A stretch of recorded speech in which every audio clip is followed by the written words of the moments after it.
Arahan pasukan TNI untuk menjaga seluruh kantor Kejaksaan Tinggi dan Kejaksaan Negeri di seluruh Indonesia memicu kontroversi publik. Terkait hal itu, Wakil Ketua Komisi 1 DPR Fraksi Demokrat yakni Anton Sukartono Surato mendesak TNI dan Kejaksaan Agung memberi penjelasan. Menurut Anton, penjelasan tersebut diperlukan untuk menjaga ketenangan masyarakat.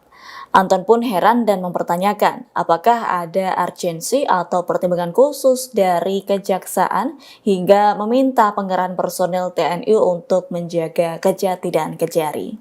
Sebelumnya perintah TNI mengamankan Kejati dan Kejari muncul dari perintah Panglima TNI Jenderal Agus Subianto.